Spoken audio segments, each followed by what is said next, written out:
আজকে খুব সহজ একটা রেসিপি, টমেটোর খাট্টা বা টমেটোর টক।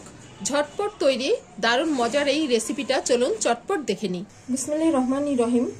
টমেটোর খাট্টা বা টমেটোর টক করার জন্য আমি একটা হাঁড়িতে এখানে 1.5 টেবিল চামচ পরিমাণ সয়াবিন তেল দিয়েছি। এবারে তেলের ভেতরে বোটা ফালানো দুটো শুকনো মরিচ দিয়ে দিচ্ছি।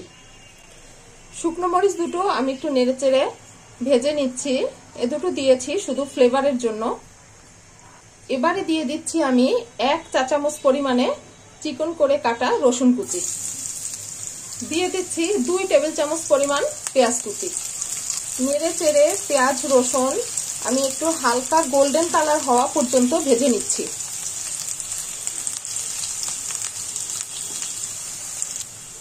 দেখতে পাচ্ছেন পেঁয়াজ রসুন হালকা কালার চলে এসেছে। এ পর্যায়ে আমি দিয়ে দিচ্ছি 1/2 চা চামচ পরিমাণে লাল মরিচের গুঁড়ো।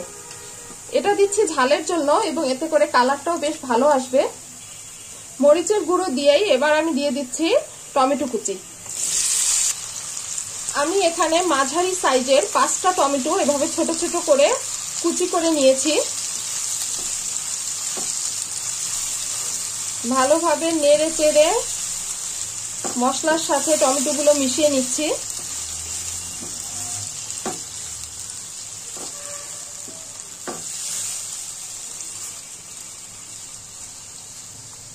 দিয়ে দিচ্ছি স্বাদ মতো লবণ।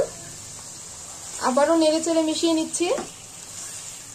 লবণটা দেওয়ার ফলে এবারে কিন্তু টমেটোগুলো নরম হয়ে আসবে এবং টমেটো থেকে বেশ পানি বের হবে। যদি টমেটো থেকে পর্যাপ্ত পরিমাণে পানি বের হয় তাহলে আমি এখানে আর এক্সট্রা কোনো পানি ব্যবহার করব না। আর যদি পানি একটু কম বের হয় সেক্ষেত্রে আমি কিছুটা পানি ব্যবহার করব। এবারে ঢাকনা দিয়ে ঢেকে চুলার আঁচটা মিডিয়াম করে অপেক্ষা করছি টমেটোগুলো সিদ্ধ হওয়ার জন্য। কয়েক মিনিট পরে আমি ঢাকনাটা তুলে নিচ্ছি।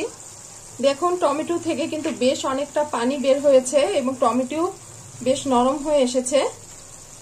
কিন্তু এখানে যতটুকু পানি আছে টমেটোটা একেবারে গলিয়ে ফেলতে এই পানিটুকু শুকিয়ে যাবে। তাই আমি এখানে 1/2 কাপ পরিমাণ পানি দিয়ে দিচ্ছি, যাতে করে টমেটোটা আরো ভালোভাবে গলে যায় আর ঘনত্বটাও যেন ঠিক ততটুকুই থাকে যতটুকু আমি চাচ্ছি।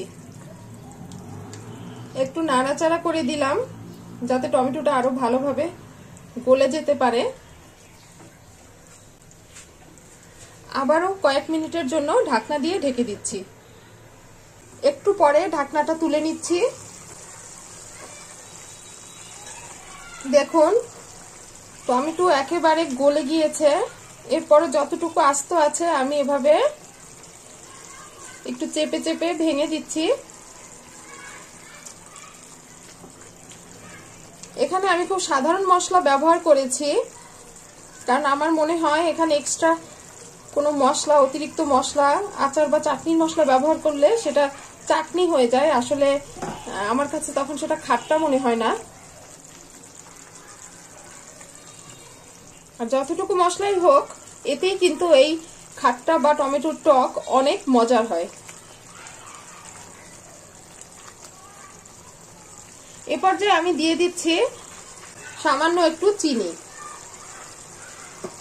চিনি দেওয়ার ফলে টমেটোর টকটা একটু কমে এসে স্বাদটা কিছুটা ব্যালেন্স হবে এবং খেতে আরো বেশি ভালো লাগবে। নেড়ে ভালোভাবে চিনিটা মিশিয়ে দিচ্ছি। আবারও একটু চেপে চেপে দিচ্ছি যাতে করে টমেটোগুলো একেবারে গলে যায়। টমেটো বেশ ভালোভাবে গলে গিয়েছে। এবারে ছড়িয়ে দিচ্ছি কিছুটা পরিমাণে ধনেপাতা কুচি।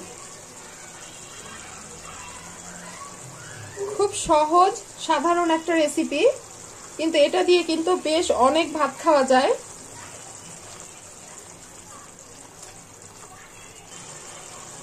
টমেটোর খাটটা রেডি হয়ে গেল। আমি এর থেকে বেশি আর শুকাবো না।